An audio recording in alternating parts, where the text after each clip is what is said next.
لا حول ولا قوة إلا بالله العلي العظيم. أعوذ بالله من الشيطان اللعين الرجيم. بسم الله الرحمن الرحيم.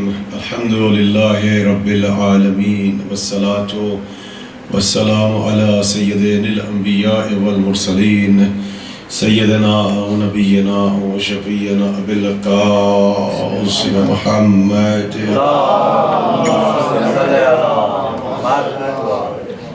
وآله الطيبين الطاهرين المعصومين المظلومين المنتجبين. أما بعد، فقد قال الله تعالى في كتابه المبين وهو أصدق الصادقين وقوله الحق. بسم الله الرحمن الرحيم. فانتظروا إني معكم من المنتظرين. صلوات.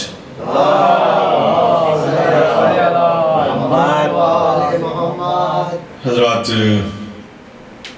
جس سلسلے مجالس کا آغاز ہوا ہے، آج اس سلسلے کی ہماری پہلی تقریر ہے جسے آپ حضرات سماعت فرما رہے ہیں.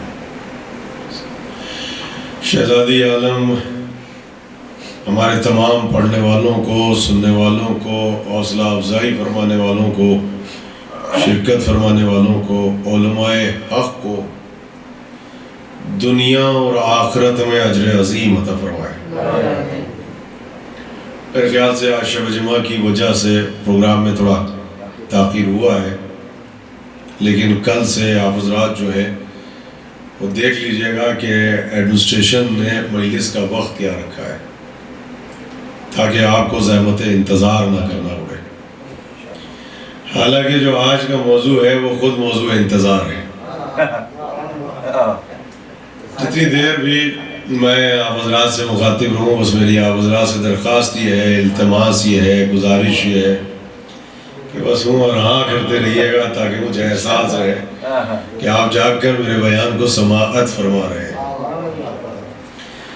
میں نے آج کی اس مجلس میں قرآن مجید کی جس آیت کا انتخاب کیا ہے، یہ آیات خاصہ میں سے بہت ہی خاص آیت ہے اور صاحبان ایمان کے لیے فرش عزا کی طرف سے نایاب تحفہ. اس آیت کو پڑھیے تو آیت ہے اور دیکھیے تو آئینہ ہے. اور آج کی اس مجلس میں اس آیت کا انتخاب اس لیے کیا کہ جب آپ فرش مجلس سے اٹھیں گے تو انشاءاللہ رزق ولایت میں بھی اضافہ ہوگا اور رزق ولایت کے ساتھ ساتھ رزق براعت میں بھی اضافہ ہوگا، رزق معرفت اور رزق گریہ میں اضافہ ہوگا. ایک مرتبہ سورہ مبارکہ ہود میں اور 2 مرتبہ سورہ مبارکہ یونس میں اللہ نے ہر نبی کو حکم دیا ہے کہ وہ اپنی امت کو دعوت انتظار دیں. آواز آ رہی ہے کہ فانتظروا انی معکم من المنتظرین. ہر نبی سے کہا کہ جا کے اپنی امت سے کہو کہ ہم بھی انتظار کر رہے ہیں اور ہمارے ساتھ ساتھ تم بھی انتظار کرو. اب کس کا انتظار نبوت کو ہے اور کس کا انتظار امت کو ہے، یہ فیصلہ تو بعد میں ہوگا، مگر کم از کم قرآن نے ہم کو یہ تو بتا دیا کہ انتظار ایک ایسا عمل ہے جس میں امت اور نبوت دونوں برابر کے شریک ہیں. اب اگر کوئی اچھا عمل ہے تو دونوں برابر کے شریک ہے اور برا عمل ہے تو دونوں برابر کے شریک ہے. مگر انتظار جو ہے یہ سنت پیغمبر ہے، سنت انبیاء ہے. ایک بلند تر صلوات پڑھ دو کہ محمد والے توجہ رکھیے گا. آج کی اس مجلس میں بہت خاص سبجیکٹ ہے اور دیکھیے بالکل اب تو ماشاءاللہ یہ اتنا بڑا ماحول بن گیا ہے کہ اگر آپ فاصلے کے ساتھ بھی بیٹھیں تو زیادہ فاصلے کی ضرورت نہیں ہے. اور محبت علی تو وہ ہوتی ہے جو بوڑھوں کو بھی جوان رکھتی ہے. ہاں عداوت مولا علی ہوتی ہے کہ جو جوانوں کو بھی بڈھا کر دیتی ہے. تو ہماری تھکن بستروں پہ نہیں اترتی، فرش عزا پہ آگے اترتی ہے. ایک بلندر صلوات پڑھتے مل کے اب اس سے پہلے کہ میں اپنے سبجیکٹ کا آغاز کروں، میرے سامنے انتظامیہ بھی انشاءاللہ ہے، جو نوجوان جو باہر ہیں وہ بھی آ جائیں گے ابھی، اور جو بزرگ یہاں پہ بیٹھے ہیں.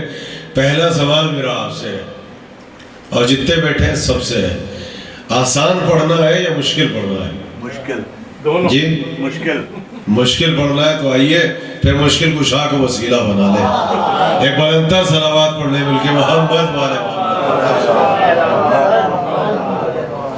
دیکھیے مشکل کشا کو وسیلہ بنا کے بیٹھیے گا. ہو سکتا ہے کہ پہلی مجلسی اعتبار سے تھوڑی سی ثقیل ہو اور تھوڑی سی مشکل ہو، مگر میں اس معیار سے نیچے اتر کے مجلس نہیں پڑھوں گا. مگر جتنی دیر آپ سے گفتگو کروں گا ولایت کے آئینے میں کروں گا. میرے ساتھ رہیے گا وہ رہا کرتے رہیے گا. دیکھیے آپ کسی بھی مذہب میں چلے جائیں، کسی بھی ریلیجن میں چلے جائیں، کسی بھی دھرم میں چلے جائیں، کسی بھی مت میں چلے جائیں، ہر طبقہ، ہر انسان اپنے مقام پر بیٹھ کر آنے والے کسی نہ کسی مسیحا کا انتظار کر رہا ہے. ہر انسان. یہ سبجیکٹ اس وقت آپ کے معاشرے کی ضرورت ہے، یہ سبجیکٹ اس وقت آپ کی کمیونٹی کی ضرورت ہے، آپ کی سوسائٹی کی ضرورت ہے. اور پھر آج شب جو ہے شب جمعہ بھی ہے. میں نے شب جمعہ کی مناسبت سے آج کی شب اس سبجیکٹ کا انتخاب کیا ہے، اور مشکل اس لیے پڑھ رہا ہوں تاکہ آپ مشکل کشا کو وسیلہ بنا کے بیٹھیں. اب آپ سننے کی اجازت ہے، میرے ساتھ ہیں. کسی بھی مذہب میں چلے جائیں آپ، کسی بھی ریلیجن میں چلے جائیں آپ، پڑھے لکھے لوگ ہیں، کسی بھی مت میں چلے جائیں آپ، کسی بھی سوسائٹی میں چلے جائیں، ہر انسان اپنے اپنے مقام پہ بیٹھا ہوا کسی نہ کسی سیویئر کا انتظار کر رہا ہے. ہر انسان کسی مسیحا کا انتظار کر رہا ہے. کرسچینٹی میں چلے جائیں تو وہ بھی کہتے ہیں کہ جیسس آئیں گے، اور ان سب سے آگے پوچھیں کہ اگر آئیں گے تو آگے کریں گے کیا. یہ سنیے آپ، وہ کہتے ہیں وہ بہت بڑی حکومت جو رومن امپائر کی جو حکومت تھی، جو دنیا کی سب سے بڑی حکومت تھی، اگر جیسس آ گئے، اگر حضرت عیسیٰ آ گئے تو پوری دنیا میں عیسائیوں کو سب سے بڑا اقتدار ملے گا. ہمیں وہ حکومت ملے گی جو روم کے زمانے میں ہماری سب سے بڑی حکومت تھی. یہ رومن امپرر، یہ سب سے بڑی حکومت تھی. انہیں بھی آنے والے کسی ایک مسیحا کے انتظار ہے. مگر انتظار یہ ہے کہ اس کے ساتھ ساتھ جہاں پہ ہمیں ہمارا حق ملے گا وہاں ایسی حکومت، ایسی کنگڈم ملے گی جیسے رومن امپائر کی حکومت تھی. کہاں پہ آپ؟ دنیا کی سب سے بڑی سپر پاور طاقت رومن امپائر تھی. مگر آنے والے سیویئر کا انتظار کر رہے ہیں. اور آگے بڑھے جودھزم میں چلے جائیں، وہ بھی they are waiting for third temple. جس ملک میں آپ بیٹھے ہیں آپ سے بہتر کون سمجھ سکتا ہے. مگر میری مشکلات یہ ہے کہ میں اس مسئلے کو اس منبر پر بیٹھ کر زیادہ وضاحت کے ساتھ نہیں پڑھ سکتا. مگر سنیے، وہ بھی بیٹھے ہوئے اور وہ یہ کہتے ہیں کہ وہ آئے گا جس کو اینٹی کرائسٹ کہتے ہیں، وہ آئے گا، وہ ہمارا سیویئر ہوگا، مسیحا ہوگا. جب وہ آئے گا کہ دنیا میں جو سب سے بڑی کنگڈم ہوگی، جو سب سے بڑی سپر پاور طاقت ہوگی وہ ہمارے پاس ہے. اور وہ آئے گا تو ہمیں کون سی حکومت ملے گی؟ جو ڈیوڈ کے سامنے تھی، ڈیوڈ کے زمانے میں تھی، یا سلیمان کے زمانے میں تھی. حضرت سلیمان، حضرت داؤد کے زمانے میں، جو قرآن بھی کہتا ہے، ان کی کتابیں بھی کہتی ہیں کہ دنیا کی بڑی حکومت تھی جب انہوں نے فرسٹ ٹیمپل آف سلیمان بنایا، اور اس کے بعد جب وہ ختم ہوا تو انہوں نے سیکنڈ ٹیمپل آف سلیمان بنایا جسے آپ بیت المقدس کہتے ہیں. اب وہ کس کے انتظار کر رہے ہیں؟ پورا نقشہ بنا دیا ہے. they are waiting for third temple. اور وہ کہتے ہیں کہ جب ہمارا سیویئر آئے گا، جب ہمارا مسیح آئے گا تو ہمارا تھرڈ ٹیمپل بنے گا. بلکہ کہتے ہیں جس دن ہم نے تھرڈ ٹیمپل بنا دیا اسی دن ہمارا سیویئر آ جائے گا، اور یہاں پر آنے کے بعد ہم کیا رکھیں گے؟ the throne of David، جو آج بھی ان کے پاس موجود ہے، اس کو لا کے رکھیں گے، جس کے اوپر ہی کسی بادشاہ کو بٹھاتے ہیں اور وہاں پہ اور سیریمنی ہوتی ہے. تو اس کے بعد ہمارا سیویئر بیٹھے گا اور سیریمنی ہوگی اور پوری دنیا کے اندر ہماری وہ حکومت ہوگی جو ڈیوڈ اور سلیمان کے زمانے میں تھی. اب مجھے اس کنگڈم کو آپ کے سامنے پیش نہیں کرنا ہے, لیکن they are waiting for savior, انہیں بھی کسی آنے والے ایک مسیح کا انتظار ہے. آپ ہندو مت میں چلے جائیں, اجازت ہے پہلی مجلس میں سبجیکٹ تھوڑا بکھرا ہوا ہوگا, لیکن یہ سبجیکٹ بخدا اس سی ڈی کو آپ بنائیے, اسے پبلش کیجئے اور اپنی یوتھ اور اپنے بچوں تک پہنچائیے, اور آپ دیکھیے کہ یہ ممبر دنیا کی کتنی بڑی یونیورسٹی ہے. میں پی ایچ ڈی کا سبجیکٹ ہے جسے آپ کی خدمت میں پیش کر رہا ہوں, چند منٹ کے بعد سبجیکٹ کو آسان کر دوں گا. ہندو مت میں چلے ہیں, وہ بھی یہ کہتے ہیں کہ ہم بھی کسی آنے والے مسیح کا انتظار کر رہے ہیں, ہم بھی کسی سیویئر کا انتظار کر رہے ہیں. اچھا آپ سنیے, میرا آپ کو ایک میسج ہے, آپ کی یوتھ کا ایک میسج ہے, آپ کو بھی تو آنے والے امام کا انتظار ہے. قبلہ یہاں پہ بیٹھے ہیں, میری زبان پہ وہ متوجہ نہیں ہوں گے, لیکن ابھی بہترین لفظ زیارت پہ گفتگو کر رہے تھے. لیکن اب آپ سنیے, آپ کو بھی تو انتظار ہے کسی آنے والے امام کا. اپنے آنے والے امام کو کم از کم ویسٹرن ورلڈ میں جب آپ ریپرزینٹ کریں تو وار کے آئینے میں پیش نہیں کریں, جسٹس کے آئینے میں پیش کریں. یہ بہت بڑی مس انڈرسٹینڈنگ ہے. ہم بھی اس منبر پر آنے کے بعد جب اپنے امام کو پیش کرتے ہیں تو پڑھتے ہیں جب امام آئیں گے تو جنگ ہوگی اور یہ وار ہوگی اور جنگ و جدال ہوگی. کون سی حدیث میں لکھا ہوا ہے کہ جنگ ہوگی؟ کون سی کتاب میں لکھا ہوا ہے کہ وار ہوگی؟ آپ کم از کم ویسٹرن ورلڈ میں سوشل میڈیا پہ بیٹھ کر اس منبر کو وسیلہ بنا کے کبھی بھی اپنے امام کو جہاد کے آئینے میں پیش نہیں کریں, آپ وار کے آئینے میں پیش نہیں کریں. کبھی یہ نہیں کہے کہ امام آئیں گے تو we are waiting for war. نہیں, جب امام آئیں گے تو وار نہیں ہوگی. کوئی روایت آپ کے پاس نہیں ہے کہ جب امام آئیں گے تو جنگ ہوگی, خوریزی ہوگی, تلواریں چلیں گی اور خوریزی, کہیں پہ لکھا ہوا نہیں. امام کیوں آئیں گے؟ امام کے آنے کا جو مقصد احادیث میں ہے صرف ایک ہے کہ امام آئیں گے صرف اور صرف نظام عدل کو قائم کرنے کے لیے, اس کے علاوہ کوئی پرپس نہیں. کہیں پہ وار کا کانسیپٹ نہیں, کہیں پہ جنگ جدال کا کانسیپٹ نہیں, جہادی نہیں بنانا ہے ہمارے طبقے کو. اب آپ بتائیے دنیا کا ہر مذہب کیا کہہ رہا ہے؟ اس وقت آپ کے سامنے جواب ہے, دنیا کا ہر مذہب کیا کہہ رہا ہے, ہر مسلک کیا کہتا ہے. ہم اس دنیا میں پیس چاہتے ہیں. آپ ہندو مت کو جا کے پڑھیں, بودھ مت کو جا کے پڑھیں, آپ کرسچینٹی کو جا کے پڑھ لیں, دنیا کے جتنے زندہ مذاہب ہیں ان کو جا کے پڑھ لیں, وہ کیا کہتے ہیں؟ ہم اس دنیا میں امن چاہتے ہیں, ہم اس دنیا میں پیس چاہتے ہیں. 1400 برس کے بعد پہلے جب اسلام آیا تو اسلام کا میسج کیا ہے؟ اسلام کا میسج یہ نہیں ہے کہ ہم دنیا میں امن چاہتے ہیں, معاف کیجئے گا, اسلام کا میسج نہیں ہے ہم دنیا میں پیس چاہتے ہیں. اسلام کا میسج بالکل مختلف ہے. ہر مذہب جب یہ کہہ رہا تھا کہ ہم اس دنیا میں اس معاشرے میں امن چاہتے ہیں, ہم پیس چاہتے ہیں, اس وقت یہ الہی مذہب آیا, اس نے آنے کے بعد کہا نہیں, ہم اس دنیا میں جسٹس چاہتے ہیں. اللہ اکبر, کہاں ہے آپ؟ ہم اس دنیا میں عدل چاہتے ہیں. تو سوال کیا گیا کہ بتائیے جب دنیا کا ہر مذہب یہ کہتا ہے کہ ہم معاشرے میں امن چاہتے ہیں, ہم معاشرے میں پیس چاہتے ہیں, تو آپ یہ کیوں کہتے ہیں کہ ہم اس معاشرے میں جسٹس چاہتے ہیں؟ تو اسلام نے میسج دیا کہ اس کا سبب یہ ہے کہ جب تک دنیا میں جسٹس قائم نہیں ہوگا تب تک اس معاشرے میں امن ہو ہی نہیں سکتا. جب تک معاشرے میں عدل نہیں ہوگا, جب تک اس معاشرے میں جسٹس نہیں ہوگا, تب تک آپ اپنی سوسائٹی میں امن کو قائم نہیں کر سکتے. اس لیے اسلام کا جو پیغام ہے وہ امن نہیں ہے, اسلام کا پیغام جو ہے وہ عدل ہے, اسلام کا جو پیغام ہے وہ جسٹس ہے. آپ سمجھ میں آیا؟ امام جو آئیں گے, آنے کا صرف ایک مقصد ہے, اور مقصد ہے صرف اور صرف نظام عدل کو قائم کرنا, صرف اور صرف جسٹس کو پیش کرنا. اب آپ کہتے ہیں پھر روایات میں وار کیوں ہے, جنگ و جدال کیا ہے؟ تو جنگ ان سے ہوگی جو نظام عدل کو قائم کرنے کی راہ میں رکاوٹ بنیں گے, ان امام سے, ان افراد سے امام جنگ کریں گے. یہ سنیے, جنگ کس سے, وار کس سے؟ ہمارے طبقے میں امام کے آنے کا صرف ایک مقصد ہے, ایک پرپس ہے, وہ ہے صرف اور صرف we are waiting for justice.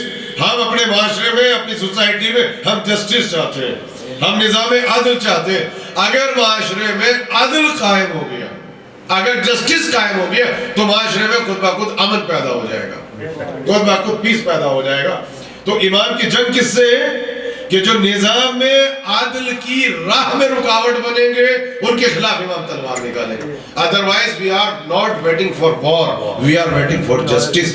یہ ہے سکھانے کا ایک مقصد ہے, اس کا نام عادل ہے. تو اپنے امام کو آپ جب بھی پیش کریں عادل کے آئینے میں اور جسٹس کے آئینے میں پیش کریں, اس کے علاوہ کوئی دوسرا مقصد نہیں. آپ سنیے, اب دنیا کا انسان, اس کا تعلق کسی بھی ریلیجن سے ہو, کسی بھی دھرم سے ہو, سب کیا کہہ رہے ہیں؟ ہم ایک سیویئر کا انتظار کر رہے ہیں, ایک مسیح کا انتظار کر رہے ہیں. کرسچنٹی, جودھائزم, بودھ مت, ہندو مت, کسی بھی مذہب میں چلے جائیں, سیویئر کا کانسیپٹ ہے. آپ بھی ایک مسیح کا انتظار کر رہے ہیں. لیکن آنے والے مسیح کا جتنا واضح کانسیپٹ آپ کے مسلک میں ہے, دنیا کے کسی ریلیجن میں اتنا اوپن واضح کانسیپٹ نہیں ہے جتنا واضح کانسیپٹ آپ کے پاس ہے. ابھی ہندوؤں کے 4 مت ہیں, اس کا ٹرانسلیشن ہو چکا ہے مختلف لینگویجز میں, اور میں ابھی چاروں مت کو پڑھ رہا تھا. کچھ افراد میرے سامنے بیٹھے جنہوں نے ہندو مت کو پڑھا ہوگا, بودھ مت کو پڑھا ہوگا. انہوں نے ہندو مت کو جا کے آپ پڑھ لیں, پورا جو ان کا سسٹم ہے اس وقت, آپ یہ دیکھیے یہ آنے والے سیویئر کا انتظار کتنا امپورٹنٹ سسٹم ہے. انہوں نے باقاعدہ انگلش لینگویجز میں اپنے بچوں کو پریپیئر کرنے کے لیے ویڈیوز بنائی ہیں, انہوں نے کلپس بنائے تاکہ دنیا کے اندر سے مایوسی کو ختم کیا جائے, نا امیدی کو ختم کیا جائے. کہا کہ نہیں, ایک مسیح آئے گا, ایک سیویئر آئے گا, دنیا میں امن قائم ہو جائے گا, پیس قائم ہو جائے گا, جسٹس ملے گا, ودیا ملے گی, علم کلائمیکس پہ پہنچے گا, تمہیں تمہارا حق ملے گا, تم آنے والے اس سیویئر کا انتظار کرو اپنے اپنے مقام پر بیٹھ کر. کتنا امپورٹنٹ سبجیکٹ ہے. اب انہوں نے ویڈیوز بنائی, اب سنیے, ان کے 4 مت ہیں, 4 کتابیں. جیسے آپ کے یہاں پر 4 آسمانی کتابیں, ان کے یہاں پر بھی جو 4 ہیں 4 مت ہیں. اب یہ بالکل بحث نہیں ہے وہ آسمانی کتابیں یا نہیں ہے, چونکہ ہم یہاں پر ہندو مت کو ڈسکس نہیں کر رہے ہیں. ہمارے کہنے کا مقصد ہے کہ ہندوؤں میں بھی وہ 4 کتابیں کہتے ہیں, اور کہتے ہیں ہماری 4 آسمانی کتابیں, ان 4 کتابوں کو جا کے آپ پڑھ لیں. ہم کسی کے نظریے کو یہاں پر ڈیمیج نہیں کرنا چاہتے. وہ ایک سیویئر کا انتظار کریں. انہوں نے زمانے کو 4 حصوں میں تقسیم کیا ہے. میرے ساتھ ہیں احباب, چند منٹ کی زحمت ہے, پھر وہی پڑھ کے سناؤں گا جو آپ سننا چاہتے ہیں, لیکن تاکہ یہ میسج ممبر ایک معیار, مجلس ایک معیار پہ جا کے رکے, اور آپ یہ میسج دے سکیں کہ اگر غیر بھی فرش اعضا پہ آگے بیٹھ جائیں تو اس پیغام کے ساتھ اٹھے کہ عقیدے کا اختلاف اپنی جگہ پر ہے, مگر چراغ علم یہیں پر روشن ہے. آپ یہاں پہ سنیے, آپ سنیے. انہوں نے اپنے زمانے کو 4 حصوں میں ڈیوائیڈ کیا ہے, ہندوؤں نے. ان کے 4 زمانے کہتے پہلا زمانہ, پہلا دور وہ تھا جس میں نور ہی نور تھا. یہ پہلا دور تھا. انہوں نے اپنے زمانوں کو 4 اتوار ہے. پہلا دور کون سا ہندو مت میں؟ جا کے ان کی 4 کتابوں کو اٹھا کے پڑھیے, جس میں صرف نور ہی نور تھا, ظلمت تھی ہی نہیں, روشنی ہی روشنی تھی, علم ہی علم تھا, ودیا ہی ودیا تھی, عدل ہی عدل تھا, اس کے علاوہ کچھ بھی نہیں تھا. یہ پہلا دور تھا. کافی دوسرا دور اس کا آغاز ہوا, وہ دور ختم ہوا, وہ دور تھا تنزلی کا دور, جس میں انسان چلا زوال کی طرف. انسان کا رشتہ آہستہ آہستہ علم سے چھوٹا, ودیا سے چھوٹا, یہ اپنے کمال سے تنزلی کی طرف چلا. اندھیرے کا دور شروع ہوا, انسانیت تنزلی کی طرف گئی. یہ کہا کائنات کا یہ دوسرا دور تھا, اور کہا یہ ہے تیسرا دور جس سے ہم اور آپ گزر رہے ہیں.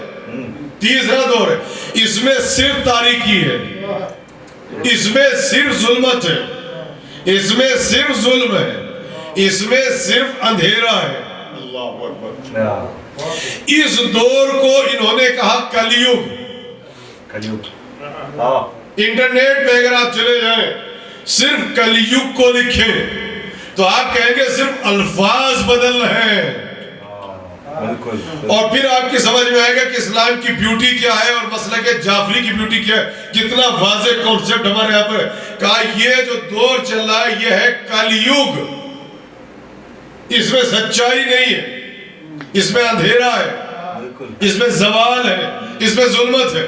کہا یہ دور ختم نہیں ہوگا, ہزاروں برس گزر جائیں گے, ہو سکتا ہے لاکھوں زمانے گزر جائیں، انسان انتظار کرتے کرتے ان کی آنکھیں، ان کی بینائی چلی جائے، مگر کہا نا امید نہیں ہونا، جب یہ دور گزر جائے گا تو پھر ستیوگ آئے گا، جو چوتھا دور ہوگا، جو سچائی کا دور ہوگا، اس دور کا نام ہوگا ستیوگ۔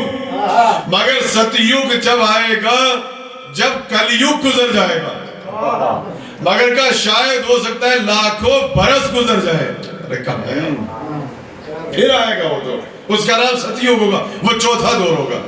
اب اس میں آپ آگے پڑھیں تو انہوں نے 4 دور لکھے، اب اسے اسلام سے میچ کرتے چلے جائیے اور حدیث پڑھتے چلے جائیے۔ ان کے یہاں پر بھی جو خدا کے تصور ہے وشنو ایک ہی ہے، ہندوؤں میں بھی خدا ایک ہے، 24 جو ہے اس کے اوتار ہیں، ایشور ایک ہی ہے ان کے یہاں پر، وہ وشنو ہے، خدا ایک ہی ہے، اس کے مختلف اوتار ہیں اس تک پہنچنے کے وسیلے۔ وہ کہتے ہیں کہ 23 اوتار جو ہے وہ گزر چکے ہیں، جو 23 سے گزر چکے ہیں، بس ایک اوتار بچا ہے جو غیبت میں ہے،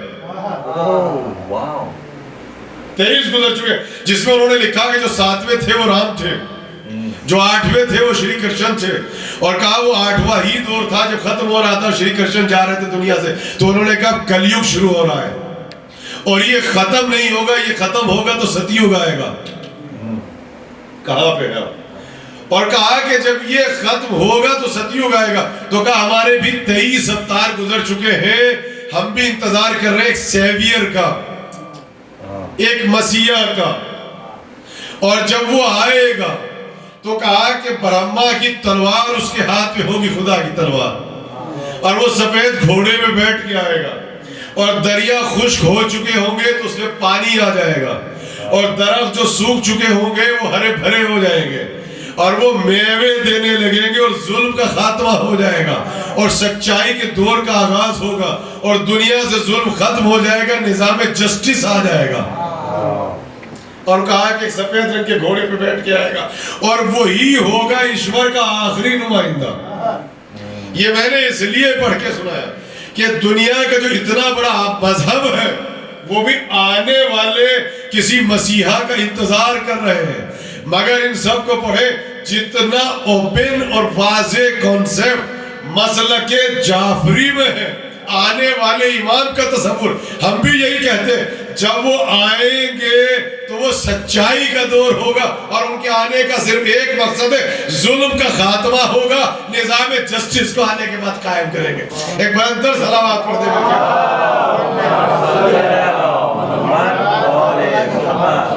یعنی آپ کسی بھی مذہب میں جاؤ، آنے والے سیویئر مسیح کا تصور آپ کو کسی نہ کسی طریقے سے ملے گا، اور انہیں پوری ویڈیوز بنائیے، اور آپ کے یہاں پر جب امام آئیں گے اور عدل کی حکومت ہوگی، بس ایک حدیث اور اس کے بعد ہم آگے بڑھیں گے، تو آپ کے یہاں یہ پڑھا جاتا ہے کہ امام جب آئیں گے تو نظام عدل کیسا ہوگا، جسٹس کیسا ہوگا۔ تو ایک ہی تو روایت آپ پڑھ کے سناتے ہیں کہ اگر ایک ریور ہے، سمندر کا کنارہ ہے، تو ایک ہی کنارے پہ کھڑے ہو کر شیر اور بکری پانی پیے گے، یہ پڑھ کے سنایا جاتا ہے۔ تو آپ نے کبھی اس اینگل سے سوچا کہ کیا اللہ شیر کی فطرت کو بدل دے گا، وہ گوشت کھانا چھوڑ دے گا، جو شیر ہوگا وہ گھاس کھایا کرے گا؟ اللہ، کیا اللہ بکری کی فطرت کو بدل دے گا کہ بکری جو ہے وہ شیر سے ڈرنا چھوڑ دے گی؟ اس کی فطرت ہے ڈرنا، اس کی فطرت ہے گوشت کھانا۔ اور جب آپ امام کے نظام عدل کو پیش کرتے ہیں تو مثال یہ دیتے ہیں کہ سمندر کے کنارے، ریور کے کنارے کھڑے ہو کر شیر اور بکری ریور کے کنارے کھڑے ہو کے پانی پئیں گے، تو اس کا سبب کیا ہے؟ تو اس کا سبب جو علماء نے لکھا اس کو سنیے، جب امام آئیں گے تو یہ حکومت کیسی ہوگی، اس کا سبب سنیے۔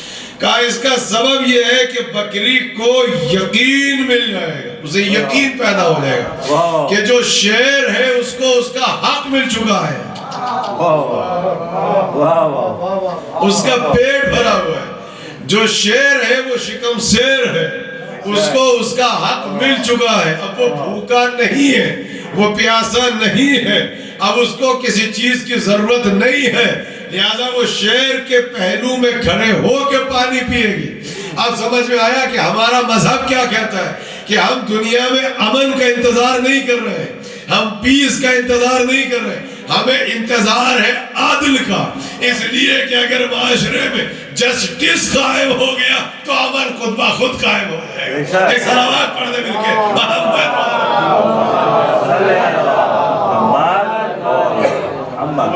اب یہ تو میں نے آپ کو پڑھ کے سنایا کہ آنے والے کسی کا انتظار کر رہے ہیں۔ اب سنیں آپ جب آپ اس معاشرے میں آپ سوشل میڈیا بیٹھے انٹرنیٹ میں بیٹھے، اب یہاں سے سنیے گا، اتنا تو آپ سن کے بیٹھے، اب میں اس سبجیکٹ کو آپ کی خدمت میں پڑھوں گا اور پیش کروں گا کہ مجلس کے بعد پارکنگ لاٹ میں جا کے آپ سے پوچھوں گا کہ کتنی مجلسوں میں آپ نے سنا۔ کوئی 50 برس مجلس سے سن کے بیٹھا ہے، کوئی 70 برس۔ آج سوشل میڈیا پر جب آپ اپنے فنڈامنٹلز کو، اپنے عقائد کو پیش کرتے ہیں، آپ بتائیے آپ کا وہ کون سا عقیدہ ہے جس عقیدے کا سب سے زیادہ فن بنایا جا رہا ہے؟ سب سے زیادہ آپ کے اوپر جو کفر کا فتویٰ لگ رہا ہے، اور آپ کو کہا جا رہا ہے کہ آپ شرک کی کیٹیگریز میں جا رہے ہیں، اور فرقہ تشیع کو کہا جا رہا ہے کہ ان کے یہاں پر وہ نظریات داخل ہو گئے جو نظریات بودھزم کے اندر پائے جاتے تھے، ہندو مت پہ پائے جاتے تھے، یہودیت پہ پائے جاتے تھے۔ وہ کون سا عقیدہ ہے جس عقیدے کا سب سے زیادہ فن بنایا؟ اس عقیدے کا نام جو عالم اسلام میں جس عقیدے پر آپ کی شیعت چل رہی، اس کو سنے، خدا حسین کا واسطہ ہے آپ کو، جس عقیدے کے اوپر آپ کا پورا مسلک ٹھہرا ہوا ہے، سنیے، اگر اس عقیدے کو ہٹا دیں تو پوری جو آپ کی عمارت، جو بلڈنگ ہے، یہ کولیپس ہو جائے گی۔ یہ سنیں نوجوانوں، اس مجلس میں آسان نہیں ہے، جس پی ایچ ڈی کے سبجیکٹ کو آپ کی خدمت میں پیش کروں گا اور آسان کر کے پڑھوں گا، ورنہ یہ بڑا فلسفیانہ سبجیکٹ ہے۔ آپ جانتے ہیں اس عقیدے کا نام کیا ہے؟ جس عقیدے پہ عقیدے شیعہ ٹھہرا ہوا ہے، جس پر آنے والے آپ کے اسکالرز 5 منٹ ممبر سے گفتگو نہیں کر رہے ہیں، 5 منٹ یہ سبجیکٹ آپ کے ممبر کا سبجیکٹ نہیں بچا ہے، جس سبجیکٹ نے 14 سے برس تک آپ کو زندہ رکھا، آپ کو باقی رکھا، اس اکیلے عقیدے کا نام ہے عقیدہ رجعت، رجعت کا عقیدہ۔ اگر اس یہ عقیدہ رجعت آپ کی کمیونٹی میں کمزور پڑ جائے، آپ کے اندر ذوق پیدا ہو جائے، آپ عقیدہ رجعت سے ہٹ جائیں، آپ کی پوری جو عمارت بلڈنگ ہے یہ پوری کولیپس ہو جائے گی۔ آج ہمارے یہاں سے نوجوانوں سے جا کے پوچھے کہ عقیدہ رجعت کو آپ مانتے ہیں تو پراؤڈ کے ساتھ کہتا ہے کہ مسلم عقیدہ ہے قرآن اور حدیث میں عقیدہ رجعت۔ آپ کو یہ عقیدہ رجعت کو آپ ثابت کریں، آپ 2 منٹ عقیدہ رجعت پہ کھڑے ہونے کے بعد گفتگو کریں۔ آپ سوشل میڈیا پہ بیٹھے تو کیا جواب ہے آپ کے پاس رجعت کے سلسلے میں؟ آپ مجھے بتائیے، کیا اتنا عقیدہ حضرت حجت کے سلسلے میں کہ ہم آئے اور حضرت حجت کو پڑھیں، نہ جسٹس کے آئینے میں، نہ عدل کے آئینے میں، نہ رجعت کے آئینے میں، نہ علم کے آئینے میں؟ اگر امام زمانہ پہ ہم پڑھتے بھی ہیں تو صرف واقعات پڑھ کے سنا دیتے ہیں، ممبر پہ ملاقات امام زمانہ پڑھ کے سنا دیتے ہیں، چونکہ آسان سبجیکٹ ہے، پڑھنے والے کو محنت نہیں کرنی پڑتی، آپ کو لذت مل چکی ہے، آپ ہاتھیوں پہ چلے جاتے ہیں۔ نہ یہاں سے محنت آپ کرا رہے ہیں، نہ آپ محنت کرنا چاہتے ہیں، صرف ملاقات، صرف واقعات۔ آپ کا اہل تشیع کا سب سے مسلم عقیدہ جس کے اوپر آپ کے فرقے کی عمارت ٹکی ہوئی ہے، اس عقیدے کا نام عقیدہ رجعت ہے۔ آج جب ہم کمیونٹیز میں جاتے ہیں، سوسائٹی میں جاتے ہیں، تو بعض افراد ہم سے کہتے ہیں کہ عقیدہ رجعت ہماری سمجھ میں نہیں آتا۔ تو اگر عقیدہ رجعت تمہاری سمجھ میں نہیں آتا تو فرش ازہ پہ بیٹھ کے کیا کر رہے ہیں آپ؟ پھر اسلام کا کون سا عقیدہ ثابت ہوگا اگر عقیدہ رجعت ثابت نہیں؟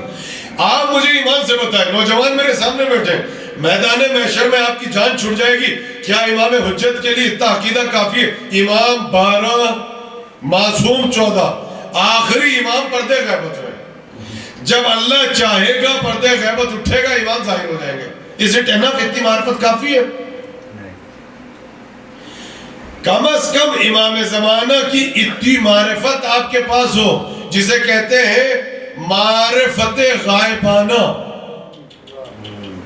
یعنی جب پردے غیبت اٹھے اور امام رکن یمانی سے ٹیک لگا کے بیٹھے تو ہر شیعہ دوسرے شیعہ کا ہاتھ پکڑ کے کہے کہ آپ کے بارے میں سنا بہت تھا، دیکھا آج ہے۔ بے شک کم از کم اتنی معرفت تو ہو۔ آپ جانتے کتنی معرفت ہو؟ کبھی آپ نے اپنے امام کو اس سینٹر میں آ کے، پارکنگ لوٹ میں آ کے ایسے تلاش کیا جیسے یعقوب یوسف کو تلاش کرتے تھے؟ کبھی شب جمعہ میں دعائے کمیل کے درمیان مصلی پہ بیٹھ کے جو دعائے کمیل پڑھتے ہیں اور اس شب نسبت رکھتی ہے حجت خدا سے، کبھی امام زمانہ کے لیے آپ ایسے تڑپے جیسے یعقوب تڑپتے تھے یوسف کے لیے؟ کبھی آپ نے زری روم پہ جا کے زیارت پڑھتے ہوئے کبھی یہ سوچ کے زری کو دیکھا کہ شاید امام یہاں موجود ہو شب جمعہ ہے؟ اسے کہتے ہیں معرفت غائبانہ۔ اتنی معرفت ہو جب امام کو دیکھو تو بے ساختہ کو مولا آپ کے بارے میں سنا بہت تھا، دیکھا آج ہے۔ تو سب سے بڑا مسلم عقیدہ ہمارے یہاں پر امامت کے سلسلے میں جو ہے اس عقیدے کا نام ہے عقیدہ رجعت۔ رجعت کے سلسلے میں پہلا کنفیوژن، رجعت آپ کے امام کی نہیں ہوگی، امام کا تو ظہور ہوگا، رجعت آپ کی ہوگی۔ آپ جو بیٹھے فاطمہ سوسائٹی میں، ہماری بہنیں جو پس پردہ بیٹھی ہیں، رجعت ان کی ہے، رجعت امام زمانہ کی رجعت نہیں ہوگی، ان کا تو ظہور ہوگا۔ دوسرے ائمہ کی رجعت ہوگی، امام کا تو ظہور ہوگا، رجعت تو آپ کی ہے۔ رجعت ہے کیا؟ رجعت کے معنی ہے قیامت سے پہلے پلٹنا۔ آپ میں مسلمانوں کے دوسرے فرقوں میں یہی تو فرق ہے، مسلمانوں کا ہر فرقہ انتظار کر رہا ہے قیامت کا، آپ قیامت کا انتظار نہیں کر رہے، آپ انتظار کر رہے ہیں رجعت کا۔ پہلے آئے گی امامت، پہلے امام کو آنا ہے۔ میرے ساتھ رہیے کہ اگر آپ صرف ایک مجلس میں آپ رجعت کو سن لیں، میں کل سے سبجیکٹ بدل دوں گا، لیکن باخدا اگر آپ نے اس سبجیکٹ کو نہیں سنا اور سوشل میڈیا پہ آنے کے بعد یا آپ کے بچوں میں سے آپ کے نوجوانوں نے متاثر ہو کر کسی کی تقریر کو سن کے عقیدہ رجعت کا انکار کر دیا تو آپ کیسے سیٹسفائی کریں گے؟ آپ اپنے فرقے کو بچائیں گے کیسے؟ آپ انتظار قیامت کا نہیں کر رہے، آپ کو انتظار امامت کا ہے۔ امامت کے بعد جو آپ کو انتظار ہے وہ رجعت کا ہے۔ رجعت آپ کی ہوگی بھائی، ابھی آپ کو پرکھنا ہے۔ ابھی ایک سال لندن میں تھے، ان سے بحث ہوئی بات کہتا رجعت کے سلسلے میں، شیعہ کہنے لگے کہ سارے عقائد سمجھ میں آتے ہیں، رجعت سمجھ میں نہیں آتی۔ ہم نے کہا سمجھ میں نہیں آتی یا تم عقیدہ رجعت کو ریفیوز کر رہے ہو؟ تو کہنے لگے نہیں، سمجھ کی بات نہیں ہے، عقیدہ رجعت کو ہم ریفیوز کر رہے ہیں، عقیدہ رجعت پر میرا عقیدہ نہیں ہے۔ ہم نے کہا یہ بتائیے کہ آپ مجلسوں میں آتے ہیں؟ کہا کہ میں پنکچول ہوں۔ میں نے کہا یہ بتائیے آپ کے ہاں آپ کے شہر میں شب جمعہ ہوتی ہے کیا؟ شب جمعہ بھی ہوتی ہے، اور الحمدللہ میں سب سے زیادہ آرگنائزرز میں ہوں شب جمعہ کے۔ تو میں نے کہا یہ بتائیے جب شب جمعہ میں آتے ہیں تو زیارت وارثہ پڑھتے ہو کیا پڑھتے؟ آپ نے کبھی یہ سوچا کہ شب جمعہ میں یہ جو اتنے برس سے فاطمہ سوسائٹی میں آ کے جو ریکمنڈڈ ہے کہ زیارت وارثہ کو پڑھو، اس کا سبب کیا ہے؟ ہر ایک انسان کہتا ہے کہ عشق امام حسین، لیکن کبھی آپ نے سوچا عشق امام حسین زیارت وارثہ کیوں پڑھتے ہیں؟ اگر آپ شب جمعہ فاطمہ سوسائٹی میں زیارت وارثہ پڑھتے ہیں تو کوئی عقیدہ سمجھ میں نہ آئے یا نہ آئے، لیکن رجعت پر آپ کا عقیدہ ہونا چاہیے، رجعت پہ آپ کا بلیو ہونا چاہیے، نشہد ان کا۔ یہ آپ اب قسمیں کھا رہے ہیں زیارت وارثہ میں، اب آپ سنیے یہ زیارت کس سے؟ آپ کے چھٹے امام سے۔ پھر زیارت جامعہ کو پڑھیے کس سے؟ آپ کے 10ویں امام سے۔ دعائے حد کو پڑھتے ہیں۔ زیارت وارثہ میں کیا ہے؟ زیارت وارثہ پڑھتے آپ کیا کہتے ہیں؟ میں قسم کھاتا ہوں خدا کی، اشہد اللہ کی قسم، ملائکہ کی قسم، رسولوں کی قسم، فرشتوں کی قسم۔ کتنی بڑی قسمیں کھا رہے ہیں آپ زیارت وارثہ میں، مولا سے وعدے کر رہے ہیں۔ اللہ، کبھی آپ نے اس اینگل سے زیارت وارثہ کو پڑھا کہ قبلہ رخ ہو کے وضو کر کے آپ قسمیں کھا رہے ہیں، اردو ترجمہ تو پڑھو. صرف آدھا پارٹ ہے جس میں آپ سلام کرتے ہیں. میرا سلام، آپ آدم کے وارث ہیں، آپ نوح کے وارث ہیں، موسیٰ کے وارث ہیں، عیسیٰ کے وارث ہیں، محمد مصطفیٰ کے وارث ہیں. مگر یہ کہہ کے ایک دم سبجیکٹ بدل جاتا ہے، زیارت وارث ہمیں. کبھی اپنا تجزیہ کرنا. آج جب آپ اٹھیں گے تو آپ گاڑی میں بیٹھ کے اپنی فیملیز سے کہیں گے یہ ہم نے کس کے لیے قسمیں کھا لی وہاں پر. اور یہ عقیدہ تو ہم نے ابھی اپنے بچوں کو پڑھ کے سنایا ہی نہیں، اور آنے والے اسکالر سے اور علماء سے ہم نے کہا ہی نہیں کہ آپ سب کچھ پڑھ رہے ہیں، اس عقیدے کو آپ نے پڑھ کے نہیں سنا ہے کہ اگر یہ عقیدہ ہمارے بچوں میں کمزور پڑ گیا تو پوری عمارت کلیپس ہو جائے گی. آپ کے بزرگوں نے تو آپ کو پڑھ کے سنا دیا، آپ سنیں گے. اشہد اللہ و ملائکتہ، یا اللہ میں تیری قسم کھا رہا ہوں. اور اب آپ کس سے باتیں کر رہے ہیں؟ امام حسین سے کمیونیکیٹ کر رہے ہیں. مولا میں اللہ کی قسم کھا رہا ہوں، ورسولہ، اور اللہ کے سارے رسولوں کی قسم کھا رہا ہوں. یہ آپ کہہ رہے ہیں بھائی، اور اس کے سارے ملائکہ کی قسم کھا رہا ہوں. انی بکم مومن ہوں، میں آپ کا مومن ہوں. اب مولا حسین سے کہہ رہے ہیں تو پیمان کر رہے ہیں، مولا میں آپ پہ ایمان رکھتا ہوں، میرا آپ پر بلیو ہے، میں آپ پہ ایمان رکھتا ہوں، مگر صرف ایمان. وَبِعَيَابِكُمْ مُوقِنٌ، مگر مولا آپ کے پلٹ کے آنے پر یقین رکھتا ہوں. دو جملے ہیں اس میں آپ نے ظاہر کر دیا. مجھے معلوم ہے کہ ہماری مجلس سے اب اس مزاج سے نہیں رہی ہے، لیکن آج اسے سن لے تو پھر کل سے تبرہ سننے میں مزہ آئے گا کہ رجت میں ہوگا کیا. کیا کہہ رہے ہیں؟ اللہ کی قسم، نبیوں کی قسم، ملائکہ کی قسم، فرشتوں کی قسم، آپ پر رکھتا ہوں ایمان، مگر مولا آپ کے پلٹ کے آنے پر رکھتا ہوں یقین. آپ عجیب معاملہ ہے. مولا آپ پر تو صرف ایمان ہے، صرف ایمان ہے، لیکن پلٹ کے آنے پر جو آپ کی رجت ہوگی مولا اس میں ایمان نہیں ہے، مولا اس میں یقین ہے. اب مولا نے کیا کہا؟ ایمان ہے پہلا درجہ،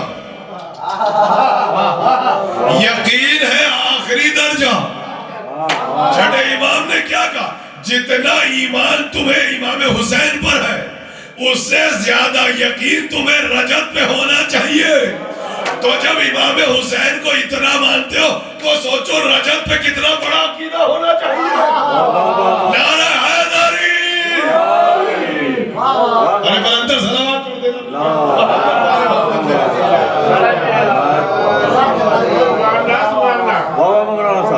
مولا حسین پہ اتنا عشق کرتے ہو، وہاں تو صرف ایمان ہے، ایمان تو پہلا درجہ ہے. وَبِعَيَابِكُمْ مُوقِنٌ، یہی لفظ ہے. مگر مولا آپ کی رجت ہوگی، آپ پلٹ کے آئیں گے، ہم آپ کے ساتھ آئیں گے. ہمیں اٹھنا ہے، ہمیں نظام عادل کو دیکھنا ہے، جسٹس کی حکومت کا مشاہدہ کرنا ہے. مولا اس پر یقین ہے. تو جب حسین سے عشق کتنا ہے ایمان کی بنیاد پر، تو بتاؤ رجعت پہ کتنا بھروسہ ہونا چاہیے. تو اگر کوئی رجعت کو ریفیوز کرتا ہے اسے زیارت وارثہ پڑھنے کا حق نہیں ہے، زیارت جامع پڑھنے کا یقین حق نہیں ہے. تو امام زمانہ کی رجت نہیں ہے، امام کا ہوگا ظہور، آپ کی ہوگی رجعت. جتنے مومن کامل اور ظالم ترین اشخاص ہیں انہیں دوبارہ قبر سے اٹھنا پڑے گا جب امام آئیں گے. اب آپ کے فرقے پر جو پہلا اعتراض ہے وہ رجعت پر ہے، اور یہ ہماری بد قسمتی ہے کہ اگر آپ یہ کہیں کہ اردو میں کتابوں کا ریفرنس رجعت کے سلسلے میں تو آپ کے پاس اردو زبان میں مواد ہی نہیں ہے رجعت کے سلسلے میں. تو جب اردو میں مواد نہیں ہے تو پھر انگریزی زبان میں کہاں سے آئے گا؟ اور جب انگلش میں مواد نہیں ہوگا تو انگلش میں پڑھنے والا یا آنے والا آپ کو رجعت پڑھ کے سنائے گا کیسے؟ آپ یہ سنیے، حالانکہ سب سے زیادہ جو علماء نے زور دیا وہ رجت پہ دیا ہے. اب آپ یہاں سے سنیے اعتراض کیا ہے رجت پہ. کہا یہ عقیدہ تو ہندوؤں سے آیا رجت, یہ عقیدہ تو بودھ مت سے آیا. کیوں؟ کہا یہ عقیدہ تو پنرجنم کا عقیدہ ہے. دیکھیے آپ بیٹھے آپ سنیے, یہ عقیدہ کون سا ہے؟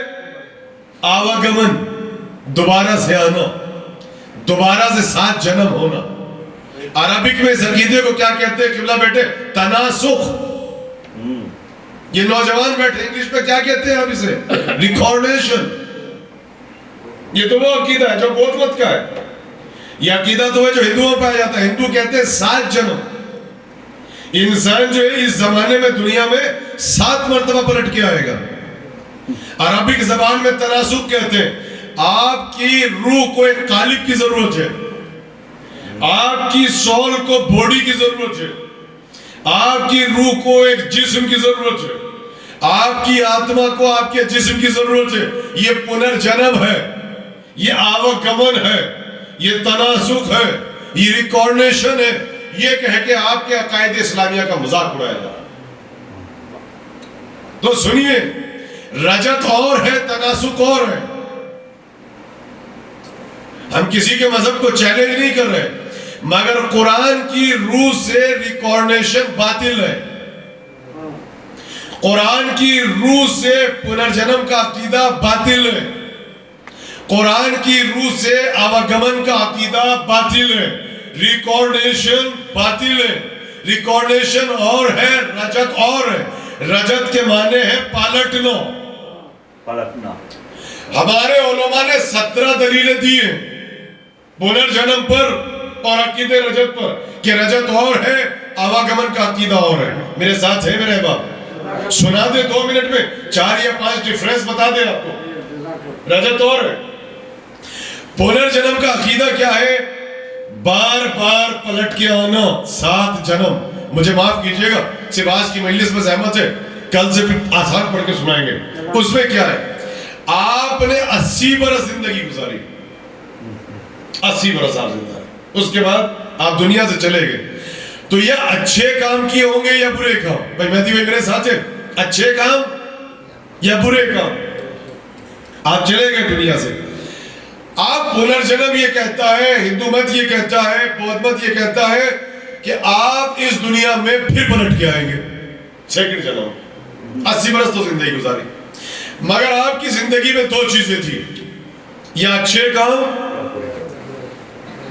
یا برے کام. 2 طریقے زندگی گزاری. آپ نے 80 برس, آپ کی لائف بہت اچھی تھی, آپ نے بڑے نیک کام کیے. تو اب اللہ جب آپ کی سول کو پلٹائے گا, آپ کی روح کو پلٹائے گا, تو آپ کی روح کسی اچھے جسم کو تلاش کرے گی. اللہ دیکھیے, پڑھے لکھے لوگ میرے سامنے بیٹھے, اور اس عقیدے کو پھر اپنی لینگویج کو وسیلہ بنا کے آپ اپنے بچوں تک پہنچائیں گے. اب اگر اچھے کام کیے تو اللہ 2nd جنم میں آپ کی روح کو کسی اچھی باڈی میں ڈالے گا. Your soul will search another body. اگر اچھے کام کیے, your soul will search to another body. یعنی آپ کے روح کو ایک قالب, ایک جسم کی ضرورت ہے. یہ 2nd جنم. 80 برس میں آپ نے برے کام کیے, آپ نے گناہ کے دلدل میں زندگی گزاری, تو اللہ اس دنیا میں آپ کو سزا دے گا, پنش کرے گا بیفور آخرت, قیامت سے پہلے. لیکن اب آپ کی روح کو داخل کیا جائے گا کسی دوسرے جسم میں جو اچھا جسم نہیں ہوگا. کہاں ہے آپ؟ برے جسم میں. اچھا, برے جسم میں اب انسان 2nd جنم میں چڑیا بھی بن سکتا ہے, برڈز, گائے بن سکتا ہے, دوسرے جانور بن سکتا ہے, پتھر بن سکتا ہے, درخت بن سکتا ہے. ہم کسی پہ کمنٹس نہیں کر رہے, ہم اینالیسس کر رہے ہیں کہ وہ یہ کہتے ہیں کہ پنرجنم یہ انہوں نے خود نے لکھا, ریکارڈیشن یہ ہے, تناسخ یہ ہے. My soul will search to another body. اچھا کام کیا, اچھا جسم تلاش کرے گی. برا کام کیا, برا جسم تلاش کرے گی. اسلام یہ کہتا ہے کہ ٹھیک ہے, اگر اس نے اپنی زندگی میں برا کام کیا, اللہ قیامت سے پہلے اسے پنش کرنا چاہتا ہے تو اللہ نے سیکنڈ جنم میں اس کو بنا دیا جانور، تو اس کو تو سزا مل گئی۔ اب جب اللہ نے اس کو پنش کر دیا سیکنڈ ہی جنم میں، تو اللہ تیسرا جنم کیسے کرے گا؟ اب سزا اور جزا کا فیصلہ کیسے ہوگا؟ چونکہ جانور کے لیے نہ سزا ہے نہ جزا، نہ ریوارڈ نہ پنشمنٹ۔ میرے ساتھ ہے میرے نوجوان؟ اگر اللہ نے سیکنڈ جنم میں پنش کیا، پتھر بنا دیا، درخت بنا دیا، اب اس کو سزا مل گئی، تو اللہ تھرڈ جنم میں اس کو جزا کیسے دے؟ اب وہ روح کہاں سے لائے، وہ نفس کہاں سے لائے، وہ مادہ کہاں سے لائے؟ درخت کے لیے کسی باڈی کو تلاش کیسے کرے؟ تو یہ عقیدہ تناسخ، ریکارنیشن اسلام کی نظر میں باطل ہو گیا۔ دوسری دلیل سنیں گے آپ، بس بہت تیزی سے۔ اگر آپ نے 80 برس اچھے کام کیے، اب آپ کی روح سرچ کر رہی ہے دوسری باڈی کو، وہ اچھی باڈی ہے، اس میں آپ کی روح گئی، تو نہ سزا اس جسم کو مل رہی ہے جس نے برے کام کیے ہیں، نہ جزا اس باڈی کو مل رہی ہے جس نے برے کام کیے ہیں، تو کسی دوسری باڈی میں اس روح کو ڈالنا یہ اللہ کے عدل کے خلاف ہے۔ دیکھیے میں نے بہت آسان کیا، نوجوان بیٹھے سبجیکٹ کو سمجھ رہے ہیں۔ یعنی نہ جزا اس جسم کو ملی، ریوارڈ، نہ پنشمنٹ اس باڈی کو ملا جس نے 80 برس یا اچھا کام کیا یا برا کام کیا۔ دوسری باڈی کو سزا ہے، دوسری باڈی کو جزا ہے، یہ ہے پنرجنم۔ پھر سنیے تیسرا فرق، آپ نے 80 برس زندگی گزاری، now you will be reborn، نیا جنم ہوگا، تو جب نیا جنم ہوگا تو آپ 80 برس کے نہیں اٹھیں گے، you will be a new born baby۔ اچھا مرے ہندوستان میں پیدا ہوں گے ویلی میں، کہاں ہے آپ؟ پاکستان میں انتقال ہوا، پیدا ہو رہے ہیں آپ امریکہ میں، آپ بھی کہیں گے میں آج کی مجلس میں کون سا سبجیکٹ لے آیا؟ یہ شب جمعہ کی نسبت حجت خدا سے ہے۔ آپ کل سے تو مجھے وہی سنیں گے جو سننا چاہتے ہیں۔ ایک دن تو اپنا وہ سولیڈ عقیدہ سن لو جس پہ یہ عمارت کھڑی ہوئی ہے، کہ یہ عمارت کولیپس نہ ہو جائے۔ تو یو ول بی، جب بورن ہوں گے تو just like a new born baby, تو وہ 80 برس وہ جو جسم تھا، نہ سزا نہ جزا نہ پنشمنٹ نہ ریوارڈ۔ تو یہ تناسخ، کارنیشن، ریکارنیشن، پنرجنم کا عقیدہ باطل ہے۔ ہمارا عقیدہ عقیدہ رجعت ہے۔ رجعت کے معنی ہے پلٹنا۔ جب امام آئیں گے تو اللہ آپ کو آپ کی قبروں سے اٹھائے گا۔ یہاں پہ مشکل سبجیکٹ ختم، آسان موضوع شروع۔ اب یہاں سے خطابت بھی ہے، اور اب آپ نقطوں میں سنیے۔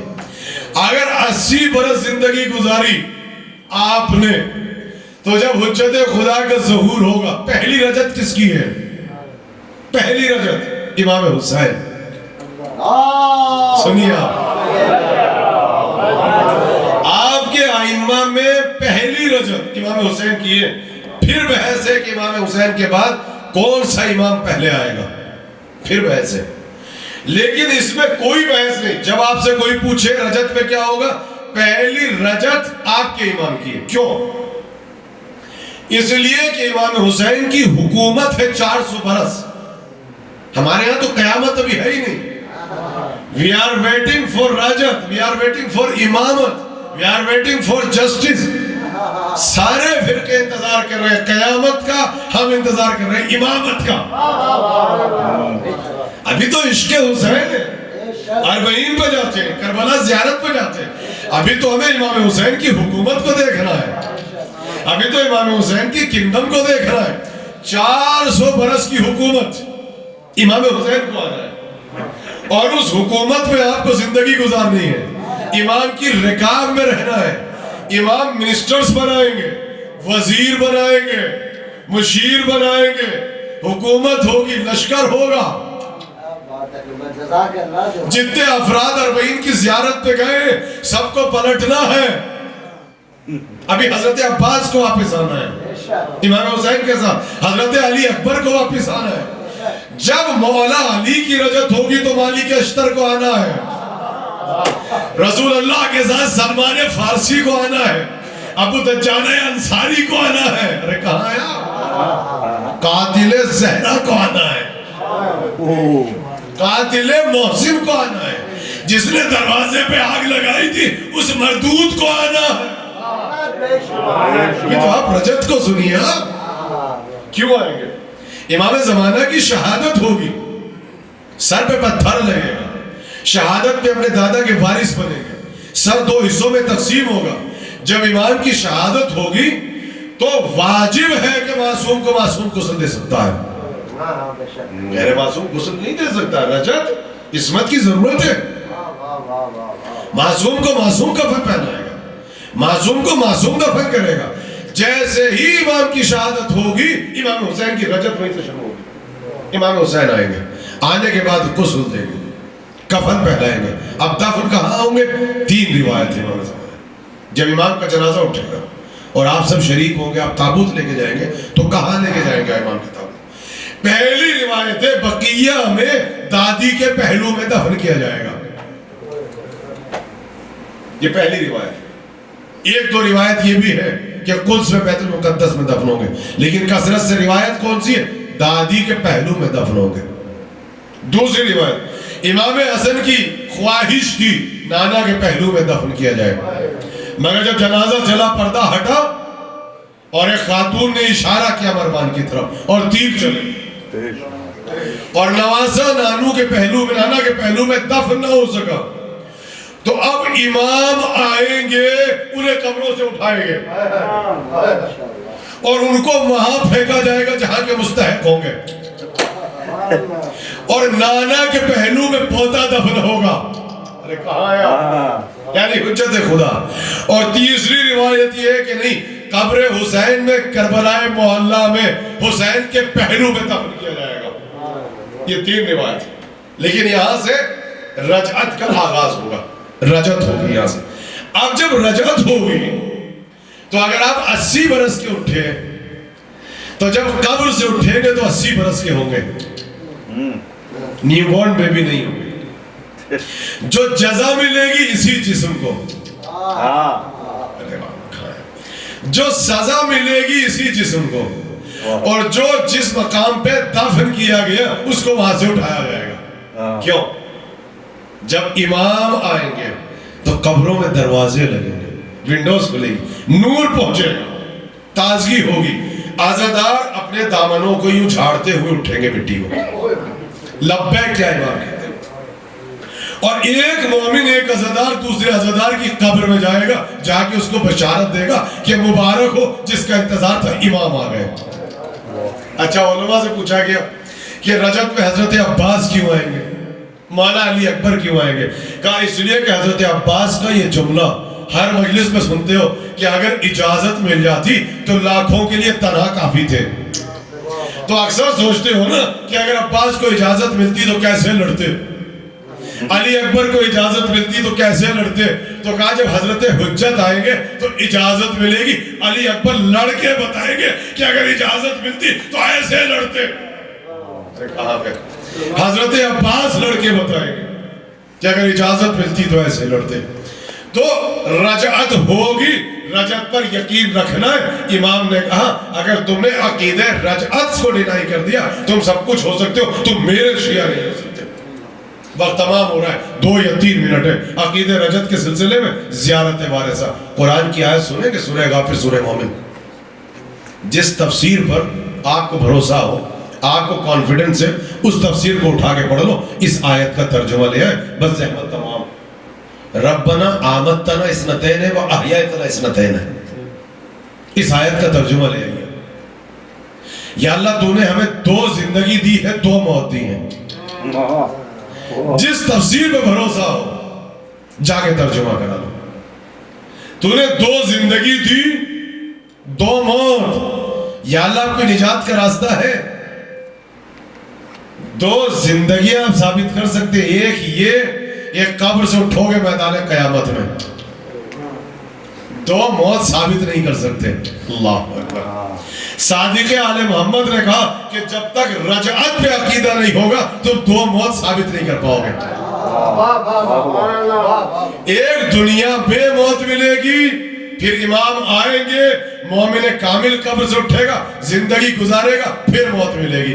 بدترین ظالم اٹھے گا قبر سے، زندگی گزارے گا، سزا ملے گی امام کی تلوار سے، وہ زخمی ہوگا، واصل جہنم ہوگا، پھر موت ملے گی. ربنا امتنا اثنتین واحییتنا.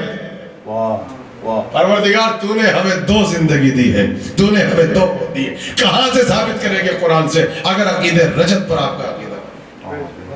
بالکل. زیارت وارث آپ کے پلٹ کے آنے پہ سب سے بڑا یقین ہے. حضرت موسیٰ کوہ طور پہ کھڑے ہیں، اللہ کو دکھا دو، نور چمکا، بجلی چمکی، اللہ اکبر. موسیٰ بے ہوش ہو گئے، بنی اسرائیل جل کے راکھ ہو گئے. یاد رکھیے اگر نبی تم جیسا ہوتا تو جیسے بنی اسرائیل چلے تھے موسیٰ کو جلنا چاہیے تھا. ان کا جلنا ان کا بچنا دلیل ہے کہ نبی کا جسم بھی تم جیسا نہیں ہو سکتا. اب موسیٰ تو بے ہوش تھے، جب اٹھے تو کہا یا اللہ بنی اسرائیل کے 70 قبیلوں میں سے 70 افراد تھے جو سیلیکٹ ہو کے آئے تھے کہ تجھے دیکھے، اگر واپس گیا بنی اسرائیل مجھ سے شکوا کریں گے. یہ قرآن کہہ رہا ہے، سورہ بقرہ جا کے پڑھ لے.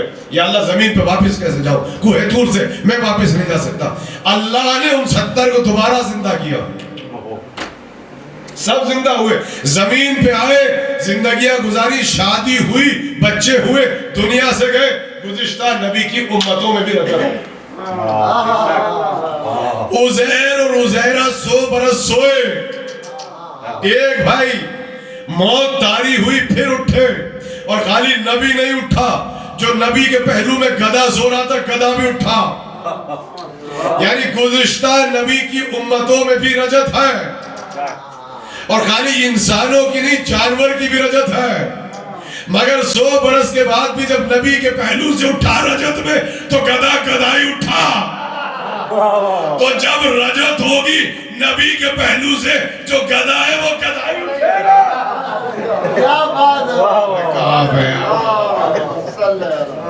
کہاں پہ اس کو دیکھ لیجئے. آواز آئیے زحمت تمام کر دی. قرآن میں جتنی آیتیں ہوں میں رجت کے سلسلے میں آپ کو پڑھ کے سناتا ہوں کہ آپ کو پلٹ کے واپس آنا ہے. عقیدہ رجعت مسلم عقیدہ ہے. اگر اس عقیدے کو آپ نے اپنے بچوں تک نہ پہنچایا پوری تاریخ، پوری آپ کی جو بلڈنگ ہے یہ پوری کلپس ہو جائے. اور یہ بڑی پرانی ویسے ہے، مومن طاق جلے کٹے جواب دیا کرتے تھے قسم خدا کی. کس کے شاگرد ہیں؟ نہیں سنیے بس 1 منٹ کی زحمت ہے، 1 سیکنڈ ذرا رک جائیے. کس کے شاگرد ہیں مومن طاق؟ چھٹے امام کے. اور چھٹے امام کا دوسرا شاگرد کون تھا؟ 1 سیکنڈ رک جائیے. ابو حنیفہ، جسے کیا کہتے ہیں آپ مسلمان کیا کہتے ہیں ان کو؟ امام اعظم.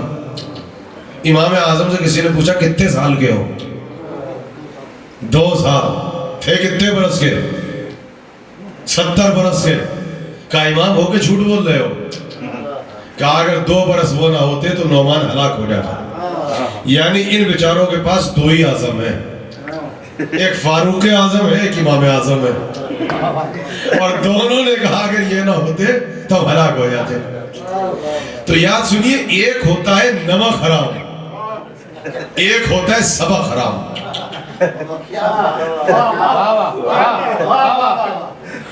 یہ جو آل محمد کا نمک کھا کے منبر میں بیٹھے اور پھر فضائل نہیں پڑھتے، یہ تو ہے نمک حرام.